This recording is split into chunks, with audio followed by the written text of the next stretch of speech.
So yun guys, game. So thank you. Here we are at the second part now. Okay, so here we have yung ating mga protozoans. So let's start first with a very important pathogenic protozoan, which is Entamoeba histolytica. So this is from the subphylum Sarcodina. So as we have discussed kanina, di ba Sarcodina, they have a characteristic pseudopod. So these are pseudopod-forming non-flagellated protozoan parasite. This is a very important parasite as this causes amoebiasis or amoebic dysentery and possible din extraintestinal amoebiasis. So may dalawa siyang stages, infective na cyst form and invasive motile trophozoite.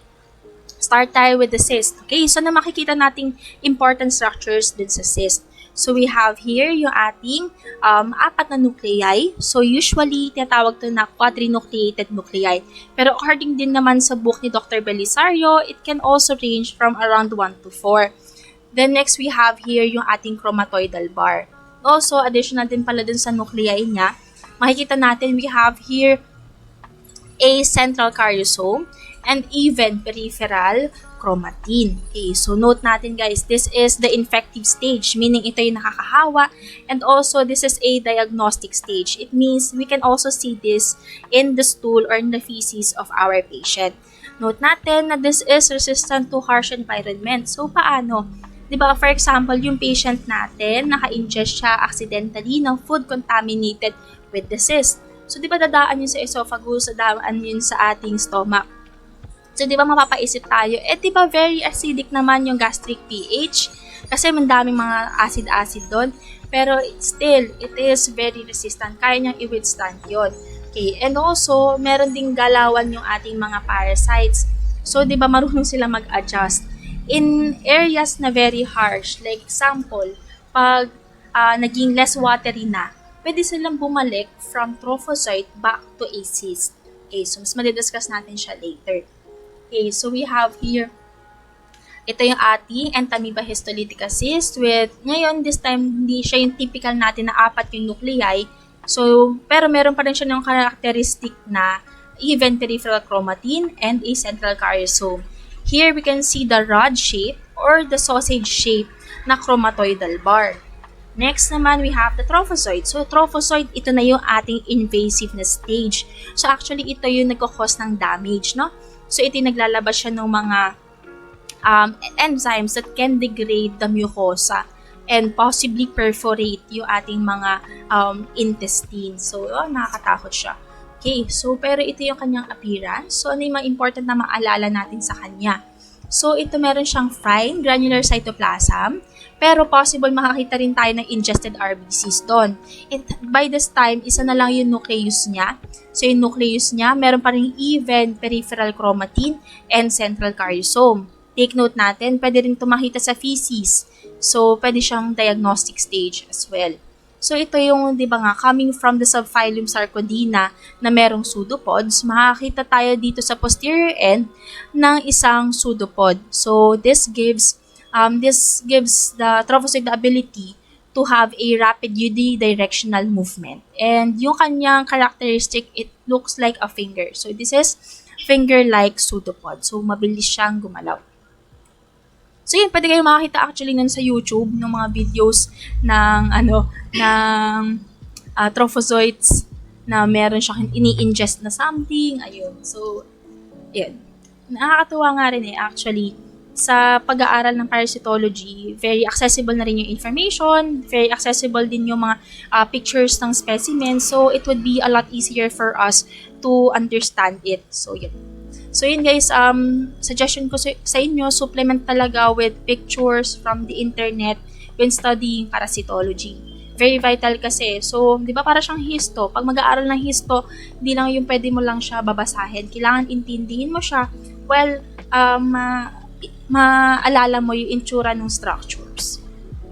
Okay, so yan. Next naman, ito sa picture na to, kita mo yung ingested na red blood cells. And here, meron pa rin tayo nung isang nucleus with a central karyosome and even peripheral chromatin. So, dito, comparison lang. So, ito yung walang red blood cells, pero we have a fine granular cytoplasm. Next, Okay, so sa life cycle, important ang life cycle. Bakit po? Kasi we'll be able to understand how to diagnose, kasi ano yung makikita natin pag nailabas sa katawan, o kaya dun sa mga specimens na kukunin. Like example, yan sa feces, pwede natin makita yung cyst and trophozoite. And also, how to get the disease. Like yung maintindihan natin yung mode of transmission niya and paano siya nagmumultiply sa katawan. Okay, so yan. Okay, so start tayo sa kanyang life cycle. So sa life cycle ng ating patient, the patient accidentally ingested yung ating contaminated food and water, which harbors yung ating cyst. So merong cyst doon sa ating food and water.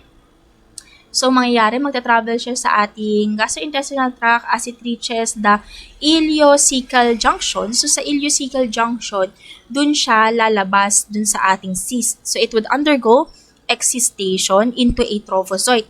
So, the trophozoite multiplies via binary fission. So, yun, it could multiply into more trophozoites or it would become a cyst. So, pwede siya maging cyst, especially in the area of the colon. Nagiging cyst na siya doon and it would be passed ulit sa stool. So, it can possibly harm other people then, especially, kunyari, if hindi maganda yung sewage disposal, water treatment, hindi maganda rin yung excreta disposal, like dun sa area, walang available na toilet, tinatapon nila yung kanilang excreta sa ilog, sa bodies of water, o kaya sa soil, sa night soil, yung tawag, 'di ba? In some places, ginagamit nila yung human feces as fertilizer. So, hindi rin maganda 'yon. Kasi possible, makaspread tayo ng sakit na hindi natin nalalaman sa ibang tao. Okay, so 'yon. So, balikan lang natin. So, si patient, accidentally na-ingest niya yung mature cyst, then excistation, lumabas, naging trophozoite by the area of the ileocecal junction. So, pwede na siyang, pag trophozoite na siya, pwede siyang magkaroon ng non-invasive colonization. So, nagiging diretso cyst na lang siya, past sa poops, o kaya pwede siyang mag-undergo ng intestinal disease. Sa intestinal disease, dito na yung para siya naghasik ng lagim. So, dito na yung maglalabas siya ng different enzymes that could cause damage to the mucosa and might also lead to perforation. Okay, so yun lang yung nangyayari din. So, and the cycle goes on. So, yun. So, na-ingest yung cyst, na-ingest yung mature cyst, naglumabas yung trophozoite, tas naging invasive in some areas of the large intestine, tapos nag-pass through sa stool as cyst ulit, and hindi maganda yung disposal, and naka-infect ulit ng ibang tao. So, ganun yung nangyayari sa life cycle. Diba, maganda rin na at maaral natin yung life cycle kasi maintindihan natin kung ano yung mga control measures on how to stop the spread of the disease. Okay, so having discussed that, diba, maintindihan natin that the mode of transmission would be with the ingestion of contaminated food or water. So, this is fecal-oral route. Pero possible din yung tinatawag natin na direct colonic implantation. In certain medical procedures, yung enema, so yun, pwede doon, direct colonic implantation. So, the diagnosis here, so kailangan natin to diagnose this disease, we will be performing yung ating direct fecal smear. So, direct fecal smear, so ito yung ginagawa natin. So, we'll divide the slide into two parts. So, papatakan natin one side ng saline and the other side will drop one drop of Lugol's iodine. So, ano makikita natin dun sa dalawa, pati bakit magkaiba. So, maganda kasi siya sa Lugol's iodine, 'di ba? Ano siya, yung iodine, harmful siya sa trophozoite. So, mamamatay si trophozoite, may iwan mo lang yung cyst. So, mas makikita mo yung cyst din doon kasi magkukulay brown siya. Like dun sa picture na nakita natin kanina, mas kulay brown. So, mas madali siyang mahanap sa feces. Sa saline naman, doon natin kadalasan nakikita yung ating trophozoite. Kasi 'di ba yung saline, lalo na yung mga NSS, parang ano siya mamimimik niya yung parang yung fluid sa katawan ng tao. So, yun. So, makikita natin possible ang ating cyst and trophozoite doon. Okay, so pathogenesis and clinical manifestations. So ito invasive trophozoites. So pag nandun na siya sa kanyang, pag nagkakasik na siya ng lagim, naglalabas siya ng galectin. So galectin, so this is used for adherence to the mucosa. Cysteine protease, this could damage the mucosa and amoeba pores. So ito yung kaya mag-penetrate. So produces umbrella-shaped burrows. So nangyayari dito, nakakatakot kasi 'di ba yung ating layers of the intestine. So we have the mucosa, the submucosa, tapos yung ating muscularis externa, charot. Then yung ating adventitia. Okay, so yun. So, di ba nga may cysteine protease? So, galectin, attach mo na siya. Tapos, cysteine protease, ayan, dedegrade na niya yung mucosa. Boom! So, di ba yung mucosa din? So, kaya may makikita tayong mucus din sa stools because parang kumbaga, pang survival ng mucosa, parang to prevent din yung harm na magawa ng parasite, mag-i-increase ng mucus release. Nangyari, very invasive talaga to. So, persistent talaga yung ating trophozoite. So, kaya yun, may mucus tayo sa stools because also din dun sa damage sa mucosa. Tapos yun, so, diba, na-damage na yung mucosa. So, pwede pa siyang mas lumalim pa. Pwede nga niyang ma-reach yung submucosa up to the adventitia with the amoeba pores. So, ito naman yung pang deep, para mas deeper na pag-penetrate. No? So, yun nakakatakot. So, yun din, para rin mas maintindihan natin na bakit siya makakapunta sa ibang places. 'Di ba sa submucosa na area, nandun yung ating mga nerves, nandun yung blood vessels.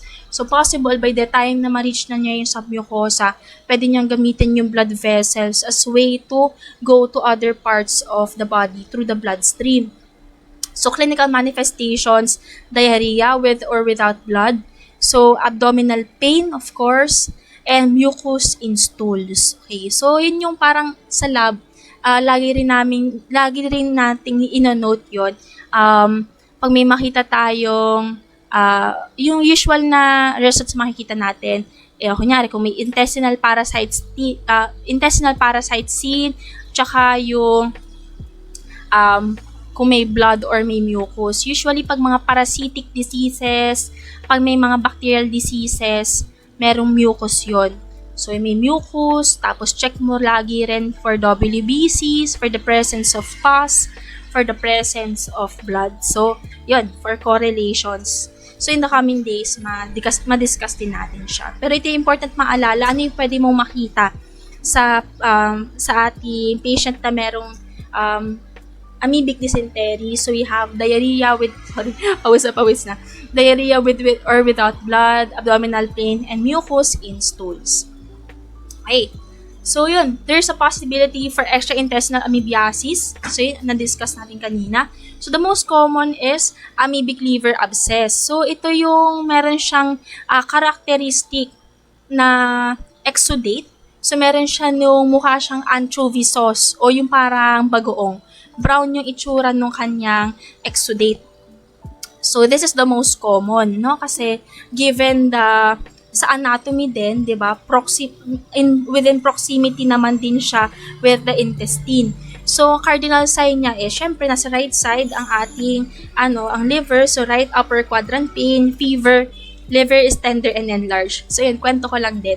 So, parang na ibang araw, dahil ko silang nakikita na memes sa Facebook, yung may, kunyari daw pag oske, tapos hinahanap mo yung, pinapalpate mo yung liver, ganon. Ang cute nung, parang bodigi siya, tapos gumaganta ganon. Tapos wala lang, nung ibang araw kasi, tinatesting ko din sa kambal ko din, paano magpalpate ng liver. Sabi ko, hindi ko na talaga mahanap, kasi mali pala ako ng kinakapa din. Parang sa left na banda na ako kumakapa. Sabi ko, shucks nga pala. Right nga pala ang atay, OMG. Ayan. So, pwede rin naman, yun, ito nakakatakot, pwedeng umabot sa brain ang ating amoebiasis, and also there could be renal involvement via retroperitoneal colonic perforation. Note din natin, so 'di ba, because of the amoeba pores, because of the cysteine proteases, kayang-kaya nitong parasite na to ma-perforate ang colon. So, di ba nakakatakot? Because the colon has a lot of bacteria inside it. So yun, kung ma-perforate nyo yun, boom, peritonitis, secondary bacterial peritonitis yung possible mangyari. And that is a common complication of severe amoebiasis, ang ating secondary bacterial peritonitis. Okay, treatment. So, this is metronidazole. So, makikita nyo guys, in most protozoan na parasitic diseases, metronidazole is very effective. Drug of choice for treatment of invasive amoebiasis. So, mode of action niya is it blocks the nucleic acid synthesis. Okay, so epidemiology, makikita natin to in developing countries. It's prevalent in India, in Africa, East Asia, South and Central America. Prevalence depends on the level of sanitation, crowding, socio-economic status, and cultural habits like pagkakamay sa pagnakain, mga ganon. So, specific examples din, like improper excreta disposal, yun nga po. So, pagka in some areas, di ba, wala silang CR, nagtatapon sila ng poop sa bodies of water. So, yun. So, pwedeng kumalat yung mga sakit.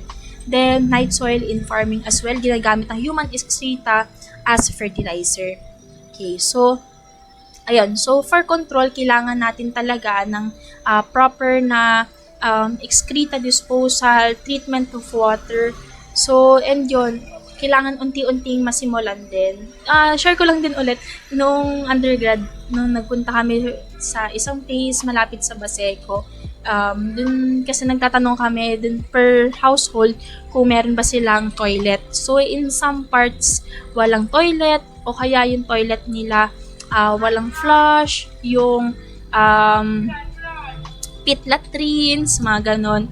Tapos, o kaya debuhos pa yung toilet. So, ayun. So, siguro yun talaga yung kailangan din bigyang focus ng ating Manila Health Unit, no? Yung mga, yung ways na magagawa natin to improve the sanitation. And also, yun, yung place na rin na yun, medyo mandami rin under the poverty line. So, siguro, it's a multi-sectoral activity to really help people to be in their best health. And health naman, diba, it's interconnected to a lot of important aspects sa life natin. Like, kailangan natin ng proper education, kailangan natin ng means to work, means to get yung ating money for our expenses, for our needs and wants. So, ayun, it's a multi-sectoral thing. And yun. So, yun, kaya talaga connected dito yung mga sa social determinants of health. So, diba? So, sana yun, mas ganahan tayo lalo mag-aral para sa ating future patients. And also, yun din, yun nga, diba, nakakalungkot lang in the past months, yung parang sinabi din sa APMC na, na yung ang dami ng bash dun sa APMC, like yung nag-post about sa shutdown ng ABS-CBN, parang tinitignan na lang kasi ng iba na health is isolated from other things in life, pero it's very much connected to everything. Everything is connected in life, kaya kailangan you have to be updated in our also of the things outside of medicine, especially ngayon, diba? Dami nangyayari sa bansa. So, yun, mas kailangan natin ganahan lalo na mag-aral para someday makatulong tayo, tsaka mamulat din natin yung iba. So, these are non-pathogenic amoebic species. So, their presence is still significant even though they are non-pathogenic. So, bakit?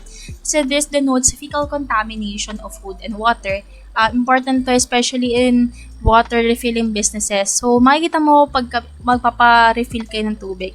Di ba may mga permits sila doon? Chine-check kasi lagi sa water kung may presence of E. coli. Tsaka ito rin, microscopic examination. If this is seen din sa microscopic examination, this means na hindi ganun kaganda yung treatment na ginagawa nila or may mishandling na nangyari. So, this denotes fecal contamination of food and water, and this may be mistaken as Entamoeba histolytica. So, kailangan natin na maging sure tayo. Kasi, diba, ang histolytica, bibigyan mo yan ng gamot. So, kung yung iba naman, hindi naman kinakailangan. So, next. So, yan. So, ito yung mga iba't ibang commensals. So, meron tayo ng Entamoeba pollecki, Hartmanni, Entamoeba coli, Endolimax neina, and Entamoeba buchli. So, meron pang isang Entamoeba, hindi ko lang nasama. Pero we have Entamoeba dispar. Dispar, D-I-S-P-A-R. Si dispar, siya yung kamukhang-kamukha ni Entamoeba histolytica. Kaya in some labs, nire-report nila Entamoeba histolytica or Entamoeba dispar. Pero how to differentiate them? The only way to differentiate them is actually via PCR. PCR na yung gagamitin. Okay, so dito naman sa mga examples natin na ibang commensals, okay, so may mga characteristic appearances naman din sila. Like ito, si Entamoeba coli, i-differentiate natin mamaya with histolytica. So we have si pollecki, Endolimax neina. Ito si Endolimax neina, super liit niya, tapos 4 din yung kanyang nucleus dito sa kanyang sa kanyang cyst. Tapos, ito yung ating Iodamoeba buchli. So, siya yung iisa lang yung cyst talaga.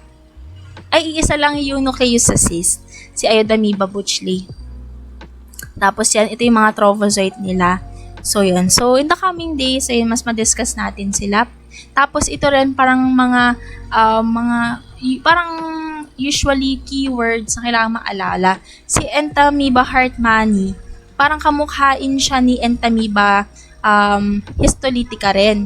Pero siya yung mas maliit na version. Kaya ang tawag dito, ito yung small race of Entamoeba histolytica, si Entamoeba hartmanni. Nawala yung cursor ko. Wait lang. Ayun. Okay, yan. Si Entamoeba hartmanni. Endolimax neina, yung maliit. Iodamoeba buchli. Pagka nakalugol sa iodine to, kita mo yung kanyang glycogen na vacuole. Okay, so yan. So, siguro yung kailangan natin i-discuss dito, yung differentiation ni Entamoeba coli and histolytica. So, ito yung madalas pinagko-compare. Okay, so very easy naman siya to differentiate actually. Kasi like here, sa trophocyte start tayo. Sa trophocyte ni Entamoeba coli, mas makikita mo yung ingested bacteria. Parang turo sa amin nung college, madumi yung coli kasi bacteria yung kinakain niya. Well, si histolytica, di ba, ingested red blood cells. Tapos, makikita nyo dito, it has blunt pseudopod. Dahil blunt siya, tapos parang hindi tugma yung direction nitong kanyang direction na pinopoint ng kanyang pseudopod. So, this causes undirected sluggish motility in comparison dun sa unidirectional progressive motility in histolytica. Then, you can see there is irregular peripheral chromatin. Yan. So, irregular yung peripheral chromatin niya and eccentric ang kanyang karyosome. Okay. Sas diretso tayo sa ating cyst. Sa cyst naman, how to differentiate din? Diba? Si histolytica, ang cyst, it has 1 to 4 nuclei. While in Entamoeba coli, meron tayong 8 na nuclei. And we have here, important to yung ating chromatoidal bar. We can see, para siyang broom. Which is broom appearance. Parang may pagka-pointy-pointy. So, yung splinter, like yung kanyang, or broom and like, yung kanyang, chromatoidal bar in comparison dun sa rod shape ng ating Entamoeba histolytica. Okay. So, next.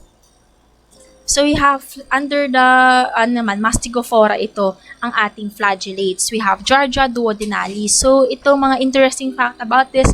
This is discovered by Anthony van Leeuwenhoek, or the father of microbiology. And also, ang kanyang way of discovering it is he examined his own feces and he was able to see this, ang Giardia duodenalis. So, other name is Giardia lamblia and Giardia intestinalis. Okay, so ito yung tinatawag din na Montezuma's revenge kasi in some travelers to Africa, they had this disease, parang biglang sumakit yung tiyan nila. So, ito yung may abdominal pain with cramping o so on, sakit. Tapos nagtatay sila, diarrheic sila for days. So, ito yung natawag na Montezuma's revenge. And isa rin siyang cause ng traveler's diarrhea. So, iba-iba rin yung cause ng traveler's diarrhea kasi pwede siyang viral, pwede rin bacterial, pwede rin itong parasitic. So it lives in the duodenum, kasi nga duodenalis, jejunum, and upper ileum. So dalawa yung stages niya. So yun, meron pa rin siyang cyst and meron siya motile invasive trophozoid. Okay, so start tayo sa cyst. So may mga important structures na kailangan natin maalala dito sa cyst. Okay, so review lang. So this is the infective stage, and also this can be seen in the feces. Therefore, it is the diagnostic stage as well. So the number of nuclei may range from 2 to 4. So you have a centrally located karyosome, tapos absent yung peripheral chromatin. We have here 2 median parabasal bodies, and ito yung ating dalawang axostyle in the middle. So yung parabasal bodies, this gives the cyst energy. Okay, so dito makikita natin, ayun, yung dalawa niyang nuclei. So meron pang isa, hindi lang visible yung isa pa dito. So ayun. Parabasal bodies would be around this area. Ito. So, yan. So, yun yung, di ba, ito, kita mo dito yung kanyang nuclei, meron siya nung centrally located karyosome, pero wala siya nung peripheral chromatin, the 2 axostyle, the median axostyle, parabasal bodies is not much visible there. Next, we have the trophozoite. So, trophozoite, so ito yung invasive, and this harbors the virulence factor. Okay, so yan, diagnostic stage natin to. It has a characteristic appearance.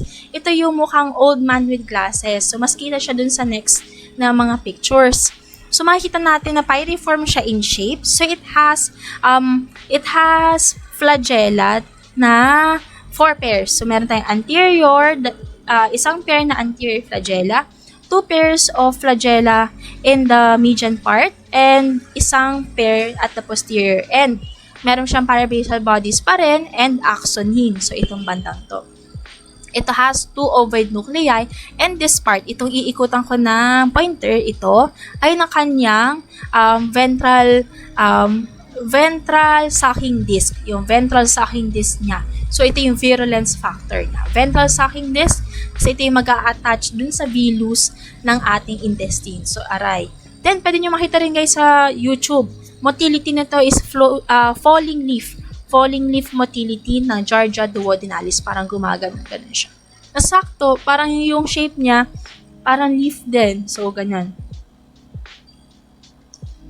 So, malala natin siya. Yun. Then, yan. So, ito yung itsura niya, di ba? Mukha siyang old man with glasses. So, yan. Then, ito. Yun. So, di ba nga, flagellate. So, yan. Kita mo yung flagellan niya. Ito yung kanyang parabasal bodies. Ito yung kanyang nucleus. Here. So, yan. So, ano na tayo sa life cycle naman nila ng ating Giardia duodenalis. So, yun si Giardia duodenalis. So, yun. So, first, our patient accidentally ingest ang ating cyst from contaminated water, food, or sa kamay. So, hindi nakapaghugas ng kamay. So, yun. Important pa rin, hand washing. So, this is the single most effective way in preventing the spread of disease. So, yun. So, yun. So, na-ingest niya accidentally yung cyst, pumunta sa ating GI tract, dumaan. Then, here, by the time na ma-reach niya yung small intestine, it would excistation into the trophozoite. So, the trophozoite would multiply via binary fission, and it would multiply into more trophozoites, and by the time na it travels into the large intestine, magiging cyst siya. Bakit? Kasi diba nga pagka-harsh na environment, pupunta sila sa kanilang resistant form. Babalik sila sa cyst form. Kasi 'di ba in this area sa ating colon, sa large intestine, 'di ba ang function niya is for further water reabsorption. And 'di ba mas gusto nila is madaming tubig. So hindi favorable na environment 'yun for our parasite, so it will become our cyst form, and this can be seen sa ating feces. Pero syempre meron pa rin namang trophozoites na pwede nating makita sa feces. Okay. So, ganun yung nangyayari. So, na-ingest, then yun, pumunta sa small intestine. So, yun sa small intestine, dun siya mag-ahasik ng lagim. So, yun, dun siya mag-i-inhabit. Then, pwede siya mag-travel into the large intestine at can be passed sa ating feces as a trophozoite o kaya as a cyst. Okay, so the mode of transmission is via fecal-oral route pa rin, or the ingestion of contaminated food or water, or dun sa through our hands or fomites, and diagnosis is done via direct fecal smear, wherein we can see our 2 diagnostic stages, the cyst o kaya the trophozoite, or via RDTs. So, RDTs or yung entero test. So, ito entero test, kukuha ka ng aspirate from the small intestine. So, how do you be able to do that? So, meron tayong capsule. Inside it, merong string. So, ayun, papalunukin yun sa patient yung capsule. Tapos, meron kasing end yung string, ididikit sa cheek ng patient. So, parang nakalitaw yun dun sa capsule. So, malunok, yun. So, hindi na travel na yung small intestine. So, by the time na okay na, huhugutin. Tapos, itatest. So, smear sa isang glass slide, then i-check under the microscope. So, yun. So, yan. So, ito naman yung pathogenesis and clinical manifestations niya. So, di ba nga meron siya ng ventral sucking disc na very important virulence factor nitong Giardia duodenalis. So, mangyayari, it would suck on the apical portion of the enterocyte. You can see here the difference between the flattened villus na affected ng Giardia duodenalis in comparison to the normal villus. Okay, so na-flat talaga siya. And also, may mga additional lectins released. So, this further facilitates attachment. So, ang hirap matanggal ng ating Giardia doon. So, this causes villus flattening and malabsorption. And pag tumagal, itong malabsorption, di ba, might lead to malnutrition. And also, chronic infection, makikitaan natin ng steatorrhea or yung feces na na merong fats. Okay, so because nga of the villus flattening, that led also to malabsorption. So, clinical manifestations, there's also abdominal pain with cramping and diarrhea. Okay, so yon, ang ating gamot pa rin would be metronidazole, which cures 90% of cases. So yon, ang nakakatawa dito is it has a low infective dose as little as 10 cysts. It could also already cause the infection. So in a study by Yason and Rivera in 2007 in Metro Manila slum areas, so there's around 22% of the 2,354 respondents who tested positive with Giardia duodenalis. So yun, having said that, kailangan talaga ng proper na waste disposal of our human excreta. There must be water treatment and also education lagi, health education yan, in preventing the spread of disease. Okay, so yan. Next, we have the flagellates na Trichomonas vaginalis. So, Trichomonas vaginalis naman, so this causes the trichomoniasis. And take note, this is the most prevalent non-viral sexually transmitted disease. So, this is found in the female vagina and may ascend as far as the renal pelvis. While in men, it is found in the urethra, prostate, and epididymis. So, the mode of transmission, ito iba naman na siya. It's sexual intercourse. And the motility of this Trichomonas vaginalis, ayun, so makikita natin, corkscrew motility. So, ito yung sa appearance niya. So, key characteristics, meron siyang 4 na interior flagella.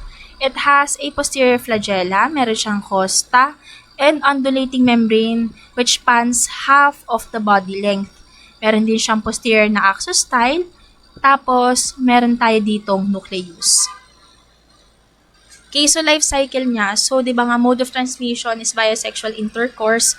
So ito naman, so yun, after that, di ba, the parasite would multiply via binary fission, longitudinal binary fission, and it would inhabit the vagina or the orifice of the urethra.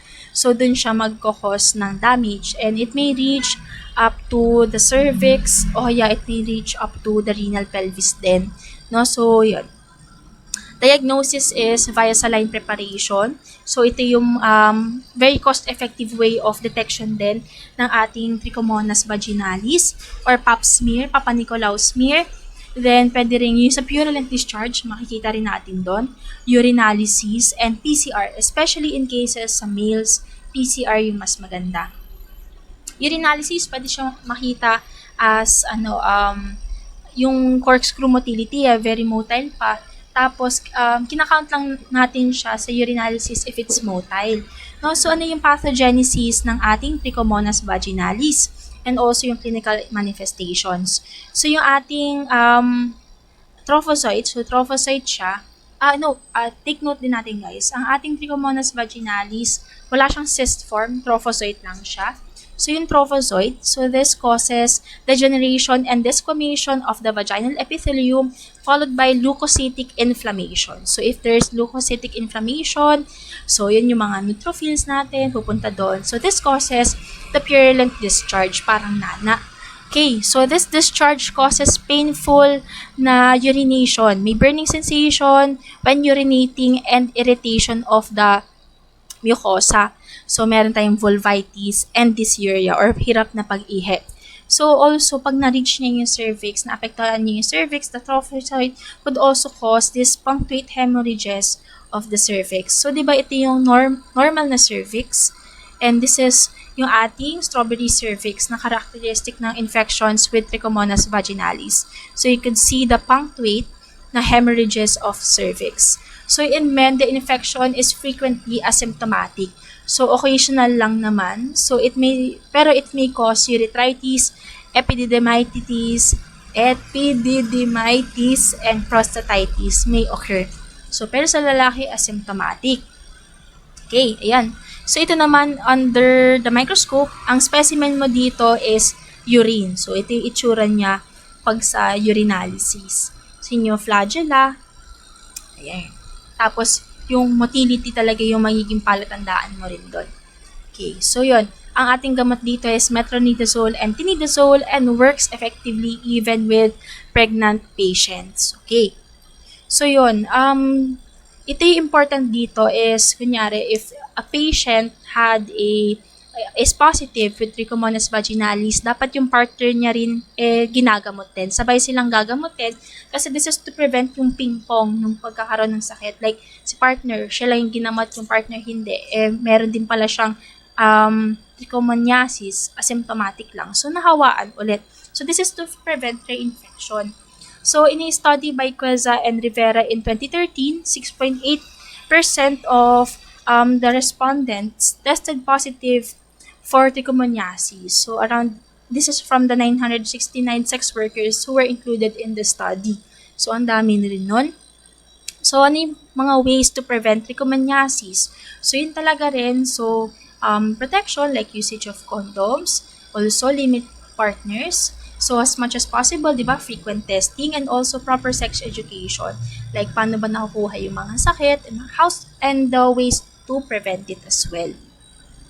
Okay, so ito naman mga non-pathogenic flagellates. So, hindi tayo masyado mag-delve deep into this. Siguro in some other videos na lang din. Okay, example lang nito is Trichomonas tenax. So, we have here Trichomonas tenax. Diba, how to differentiate it with Trichomonas vaginalis? Apply na rin natin dito yung clinical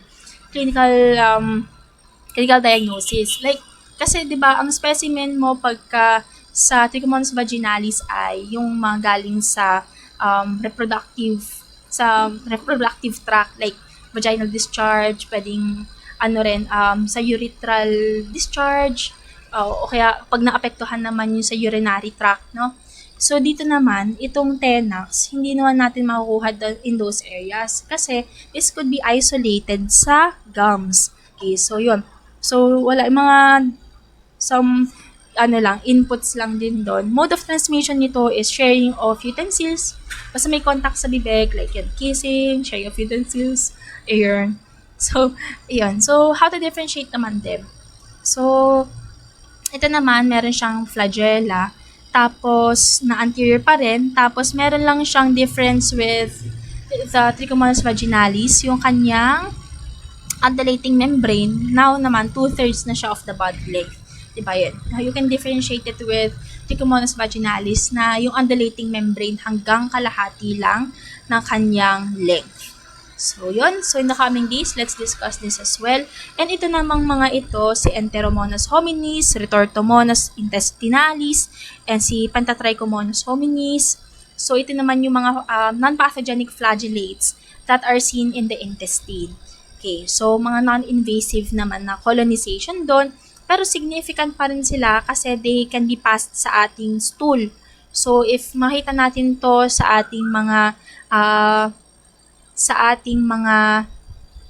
water samples, mga ganon. So that's still significant, no? So, pero these are non-pathogenic, so therefore this does not cause any disease. So, yung next na natin dito is Plasmodium. So, yan, let's take some time for a break muna. So, I'll end the second video here.